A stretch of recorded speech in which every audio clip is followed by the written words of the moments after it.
Good morning! Magandang umaga at kalimera sa aming mga guro at mga kaklase.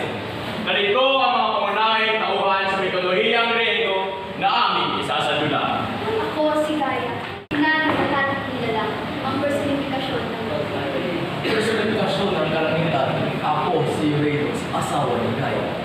Kronos, Diyos ng oras, pinakapat sa mga Titan. Ako ang pumatay kay Uranus at naging bagong pinuno. Diyosa ng pagiging. Ako ang asawa ni Kronos na si Rhea. Ang ina ng mga anak na pabagsak sa kanila.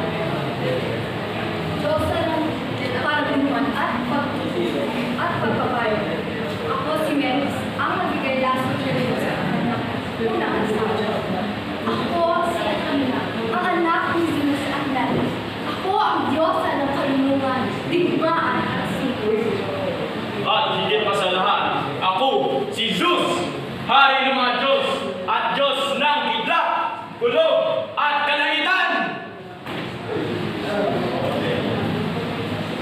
Kami ang mga tauhan sa mitolohiya ng Griego. Tatlong sinauna ng Diyos ang bumita. Isinila mula sa sariling kabuluhan mismo. Sila ang magbibigay bukis at anyo sa mundo natin. Pinalutan ni Rhea ang isang bato ng damit ng sanggol at idinala ito kay Kronos. Si Kronos ay tuwang-tuwa, ikinain ang bagong anak na ibinigay sa kanya. Hindi niya alam na ang tunay na sanggol ay ligtas sa pangangalaga ng mga Ayon sa propesiya, isa sa kanila ang magpapabagsak sa akin. May ibang paraan pa, Kronos? Bakit ito pa? Ito ang mas nararapat na paraan. Hindi ko hayang matupad ang propesiya. Nabahala si Rhea sa Si Kronos ay humingi ng tulong sa mga Titan laban sa bagong henerasyon. Hindi ako ng tulong sa mga Titan.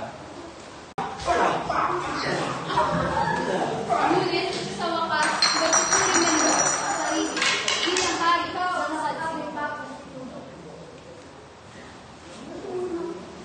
Naging hari. Ano nangyayari? Sino ka? Ako si Athena. Sa lahat ng ginawa ko sa Zeus, walang hiya ka. Hindi ko hayaang matupad ang propesiya. Ako ang tanging at